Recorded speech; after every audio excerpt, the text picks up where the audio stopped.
नमस्कार बच्चों। कल हमने कम्युनिकेशन में संचारक के गुण पढ़े थे, जिसमें विषय का पूरा ज्ञान, संचार कौशल, संचार माध्यमों का ज्ञान, व्यवहार कुशल, विश्वसनीयता, रुचि और मनोवृत्ति था। सेकंड जो आता है वो आता है संदेश ना। तो संदेश का उपचार कैसे करना चाहिए, संदेश का चयन कैसे करना चाहिए, ये सब जानना भी बहुत ज़रूरी है।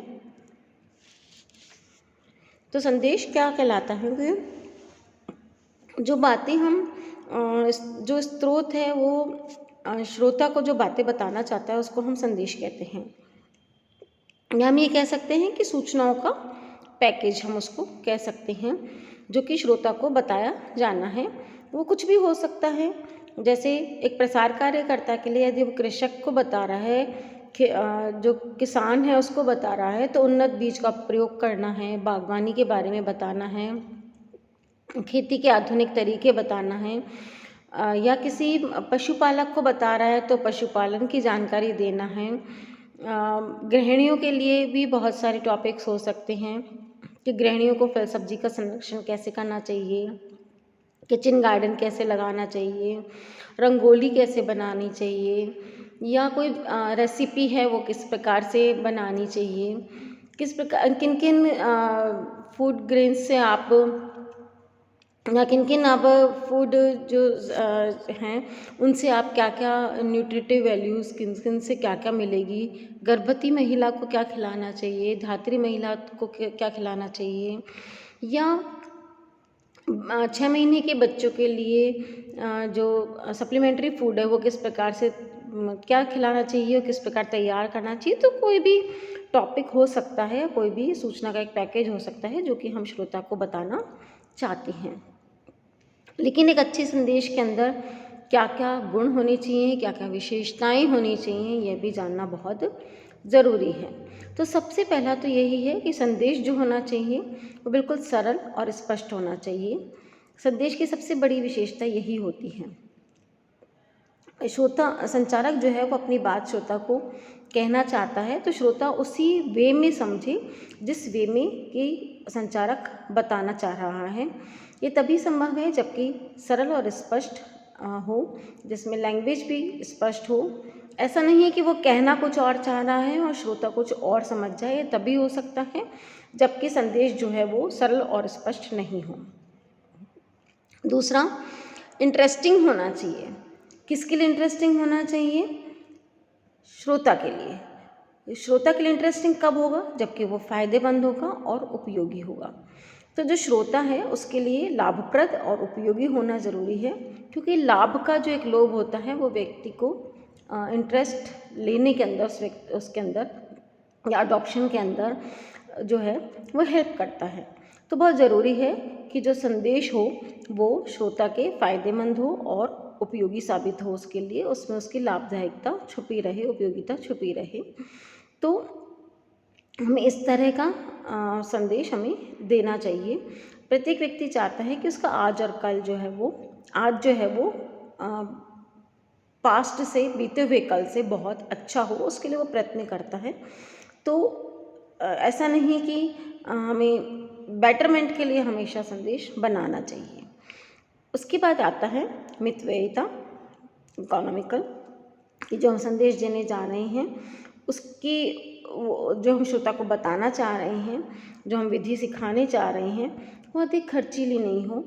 जो रिसोर्सेज उसके उनके चारों तरफ हैं, रिसोर्सेज जो उनके चारों तरफ हैं, इजीली जो उनको अवेलेबल हो जाएं, है ना, उसी से संबंधित हमें मैसेज बताना चाहिए, तभी अडॉप्शन उसका या तभी मैसेज उनको वो उसमें इंटरेस्ट ले सकेंगे।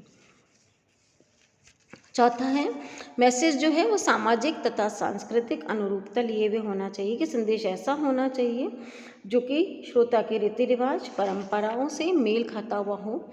यदि उनके सांस्कृतिक और सामाजिक मूल्यों, परंपराओं से बिल्कुल डिफरेंट होगा तो वो उसको एक्सेप्ट नहीं करेंगे, है ना। तो हमें ये बात ध्यान में रखनी चाहिए। उसके पश्चात आता है प्रभावशाली और उद्देश्यपूर्ण। उसके पहले एक चीज़ और है कि डिविजिबिलिटी होनी चाहिए। एक संदेश हमें बहुत एक लंबे समय तक हमें एक ही संदेश को नहीं देना चाहिए। उसको हम डिवीज़न कर दें, उसमें हमें नई बातें भी जोड़नी चाहिए, नए विचार होने चाहिए, नए उपकरण होना चाहिए, पुराना कुछ भी नहीं बताना चाहिए और नई नई चीज़ों से हमें लोगों को अवगत कराते रहना चाहिए और उस पूरे मैसेज को हम डिवीज़न कर सकते हैं कि ये चीज़ें इसमें हम बता रहे हैं। आज एक बता दी, कल एक बता दी, परसों एक बता दी, इस तरह से हमें डिवीज़न भी उसका करना चाहिए। कोई भी हम बता सकते हैं, जैसे हम बच्चों को बता रहे हैं कि हमें रिज्यूम कैसे तैयार करना चाहिए, या हम बता रहे हैं कि नौकरी के लिए या प्रतियोगिता के लिए फॉर्म किस प्रकार से भरे जाते हैं, तो हमें हमेशा टॉपिक इस तरह का ग्रहण करना चाहिए। उसके बाद आता है प्रभावशाली एवं उद्देश्यपूर्ण। उद्देश्यपूर्ण होना चाहिए, यदि उद्देश्यपूर्ण नहीं होगा तो श्रोता जो है वो नहीं सुनेगा उसको। यदि हम पुरुषों को नए नए व्यंजन की जानकारी अगर हम देते हैं तो बच्चों की परवरिश करने का प्रशिक्षण दिया जाता है तो उन्हें रुचिकर नहीं लगेगा। इसलिए हमें यह चीज़ें महिलाओं को ही बतानी चाहिए जिससे वो नए गुणों का विकास कर सकें। हालांकि आजकल समय चेंज है, लेकिन फिर भी कुछ हमें जो टॉपिक सेलेक्ट करने चाहिए वो सामने वाले को देख के करने चाहिए। प्रभावशाली तरीके से बताना चाहिए, इंटरेस्टिंग वे में बताना चाहिए और हमें कोई भी ऐसा मैसेज नहीं लेना चाहिए जिसकी डुप्लीकेसी हो रही हो, जो पहले कोई बता चुका हो, हम वापस बार बार हम उसी को दोहराए जा रहे हैं। तो वो संदेश जो है वो एक हम स्पीड नाम से हम एक कर लेते हैं कि एस से सिंपल, पी से प्रैक्टिकल, ई से इकोनॉमिकल और डबल ई से इफेक्टिव एंड डी से डुप्लीकेबल। ठीक है, दोहराया जाने वाला भी होना चाहिए। तो ये तो था संदेश। उसके पश्चात आता है संचार माध्यम। संचार प्रक्रिया का तीसरा बहुत ही महत्वपूर्ण चरण जो है वो संचार माध्यम है, तत्व जो है। इसके बिना संचार कार्य हो ही नहीं सकता है। संचार का स्थल क्या है? जिसके माध्यम से संचारक अपनी बात को श्रोता तक पहुंचाता है।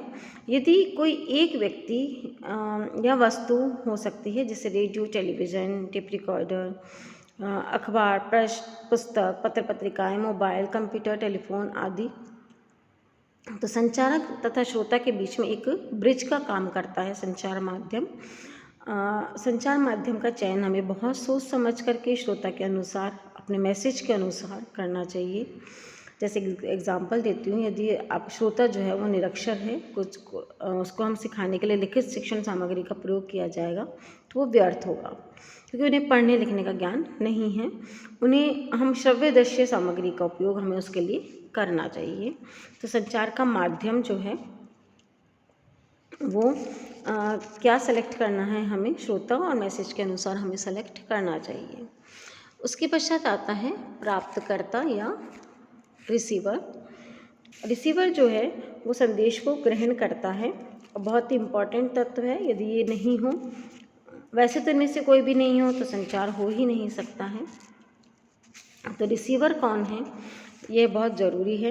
कोई भी इंडिविजुअल व्यक्ति भी हो सकता है, कोई एक 5 से लेकर के 50 तक का समूह भी हो सकता है, और एक बहुत विराट जनसमूह, पूरा देश, पूरा विश्व भी हो सकता है।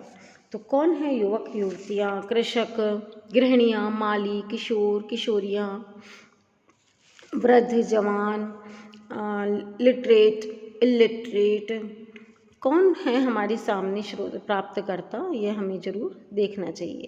तो श्रोता के जो गुण होने चाहिए, श्रोता द्वारा संदेश को ग्रहण करना बहुत ही ज़रूरी है। तो उसके लिए ज़रूरी है कि वह अपनी आवश्यकता उत्पन्न करे। संचारक जो संदेश दे रहा है उसके अंदर वह अपनी आवश्यकता को अपनी ग्रहण ढूंढे, उसको ग्रहण करे और उस संदेश पर ध्यान दे।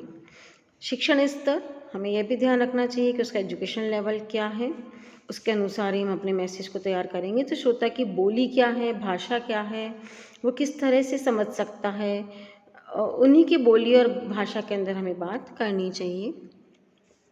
उपलब्ध संसाधन, संचारक जो है श्रोता को वही बातें बताए, वही विधि सिखाए जो उसके आसपास अवेलेबल रिसोर्सेज हैं।